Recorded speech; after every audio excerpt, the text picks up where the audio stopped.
Hello बच्चों, let's read our question first. Find the angle between the line x plus 1 by 2 is equals to y by 3 is equals to z minus का 3 by 6 and the plane 10x plus 2y minus का 11z equals to 3. So यहाँ पर हमें एक line की equation दे रखी है, उसी तरीके से एक प्लेन की इक्वेशन दे रखी है. सो इन दोनों के बिटवीन बनने वाला जो एंगल होगा वो हमें यहाँ पर फाइंड आउट करके निकालना है. तो चलिए स्टार्ट करते हैं सोल्यूशन से. But before of its let's talk about the key concept which we are going to use here for this question.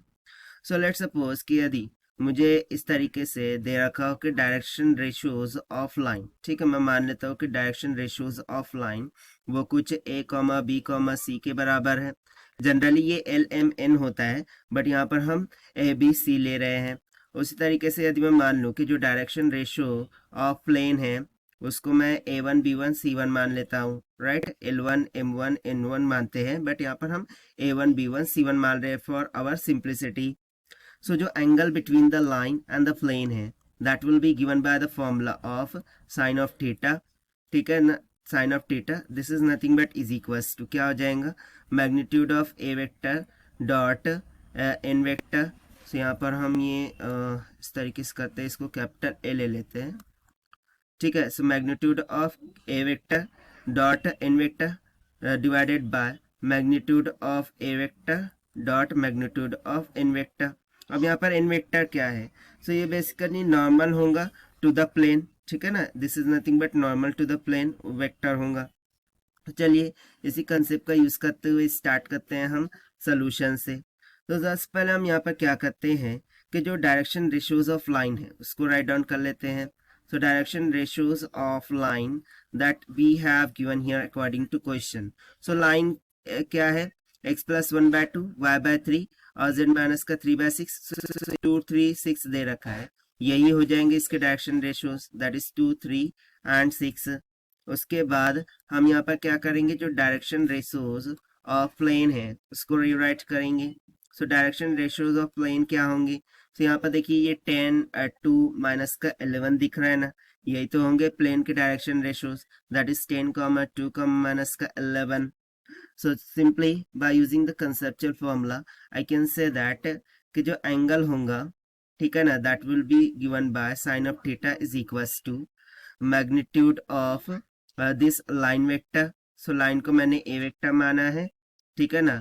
उसके बाद डॉट में normal vector to the plane क्या होगा, डॉट में normal vector to the plane, इनका dot product करके magnitude लेना है, divided by magnitude of line vector यानी कि A vector dot magnitude of normal vector, ठीक है. सो सबसे पहले हम क्या करते हैं यहाँ पर ए बी सी. सो इसका फॉर्मूला लिख देते हैं. सो इसका फॉर्मूला क्या हो जाएगा, देखिए इसका फॉर्मूला कुछ इस तरीके से हो जाएगा. सो डॉट प्रोडक्ट कर रहे हैं यानी कि सिंपली क्या हो जाएगा, ए वन प्लस में b into b one plus में सी इंटू सी वन, ठीक है. इसका क्या होगा, magnitude divided by magnitude of line vector. So वो क्या होता है, अंडर रूट में ए का स्क्वायर प्लस में बी का स्क्वायर प्लस में सी का square, dot product with magnitude of यानी कि अंडर रूट में ए वन स्क्वायर प्लस में बी वन का स्क्वायर प्लस में सी वन का स्क्वायर. सो यहाँ से देखिए मुझे फाइंड करना है थीटा.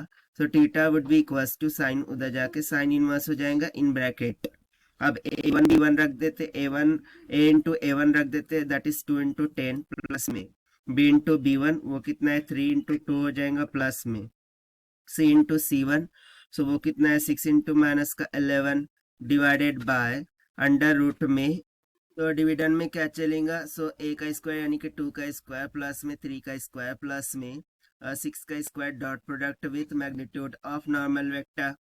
सो वो क्या है 10 10 का स्क्वायर प्लस में 2 का स्क्वायर प्लस में माइनस ऑफ 11 का होल स्क्वायर, राइट. तो देखिए हम ये ऊपर वाला जो टर्म है इसका मैग्नीट्यूड ले रहे हैं, do remember. So this is equals to sine inverse of in bracket ये हो जाएगा 20 प्लस में 6 माइनस का 66 डिवाइडेड बाय, अच्छा ये अंडर रूट में क्या बन जाएगा, 2 का स्क्वायर हो गया 4 प्लस 9 प्लस में 6 का square 36 dot product with under root of 10 का स्क्वायर हो गया 100 प्लस में 2 का स्क्वायर हो गया 4 प्लस में और यहाँ पर ये कितना है माइनस का 11 यानी कि 121 हो जाएगा। इसका हम क्या ले रहे हैं magnitude. So this implies theta would be equals to sine inverse of ऊपर कितना बचेगा 40 माइनस का 40 बेसिकली बट वो मैग्नीट्यूड में होगा डिवाइडेड बाय ये अंडर रूट का आंसर कितना निकल के आएगा 49 तो 49 बाहर निकल के 7 इंटू में ये 15 का स्क्वायर बनेगा सो बाहर निकल के 15 हो जाएगा। अब इसको पाई से कैंसिल आउट करते हैं सो 5 8 40 5 3 15 7 21 यानी कि theta will comes out to be equals to sine inverse of magnitude लेने के कारण से माइनस साइन कैंसिल हो गया and it will simply comes out to be 8 divided by 21 की इक्वल। और देखिए यही हो जाएगा हमारा आंसर फॉर दिस क्वेश्चन जो कि हमने सॉल्व किया है by using the concept of the angle between the line and plane के फॉर्मूले से। So this is the required solution. I hope you understood well. Best of luck. Thank you.